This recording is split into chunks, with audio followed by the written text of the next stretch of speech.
Hello everyone, I'm Tim Bates, and I'm here to give you a higher perspective history on blacksmithing.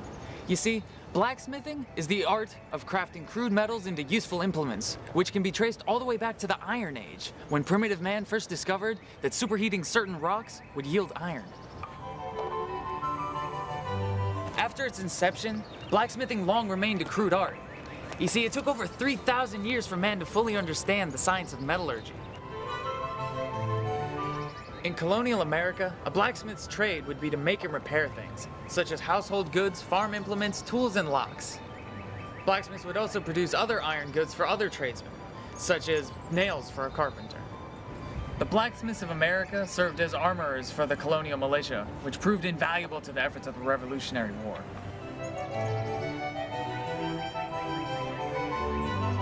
Listen up, history buffs, because Higher Perspective History is about to take you inside a real forge where our friend Paul is going to give us a tour of the whole spread. And then after that, it's hammer time, because we have our own Adam Michalak inside the forge, and we're going to see what he's been getting up to.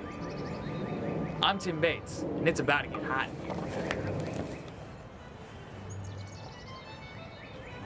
Most of what you see in this shop here is the turn of the last century, 1900s, thereabouts. This anvil here, this is the anvil by the way. This was made 1909, weighs about 300 and something pounds. These are all our tongs. You use a lot of tongs. If you haven't got the tong you want, or to hold something, you'll make it. This is a double hearth coal forge. Our coal, I believe, at this point comes from Richmond. We get it from different places all over. These are our water buckets. So when you get it hot, you just dip it in these buckets, and then these are for if you want to put water around your fire to control your fire. This is your blower. This basically puts air into the bottom of the fire. Again, 1900s. Prior to this, they had the heart-shaped bellows, which they got in Williamsburg, which normally goes up in the rafters, and whole different setup, completely different to that. This guy here, that's called a swage block. So if you've got anything that you want to round up, shape up, you've got all these different sizes, and you put it in there hot, cold, whichever. And you come to punches, chisels, drifts, all sorts of the. Come round to these hand tools, various selection of hammers, what they call bottom swages or bottom tools. This tool here is called a bick. Can either fit in the anvil or in the leg vise. These are hot cuts. These are tools for cutting off material. Other tools down here. More hot cuts. This tool here. This is a flatter. So if you've made something and you want to get some of your hammer marks out, you use this with another tool on top or a striker. And that flattens that stuff out. For the really big stuff, we come into big hammers. Sort of the stuff that was made early Williamsburg.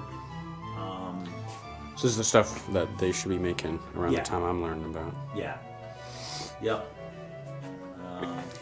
Back in the day, the smith was the most important guy. I mean, the tailor had to go to the smith for his shears, for needles, the armor, or for armor before before they started getting individualized. They would put in some straw. This would be straw or hay, something, and they would have a flint striker, and they would strike the straw, hay, whatever, and that goes off. So we use paper. Basically, I just light this, put that up there. That just warms up the flue. A little bit of wood. You don't necessarily need the wood. Yeah, exactly. And this is new coal. New coal. This is coke. Coke catches up a lot faster than the new coal. So we put a little bit of coke around before we put the new coal. He's telling me you're supposed to put coal on the fire again. Exactly. So we just push those ashes in there like so. And then you gradually start a little bit of air.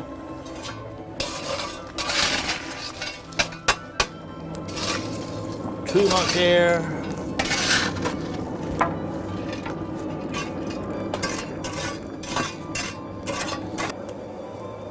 We are primarily in business.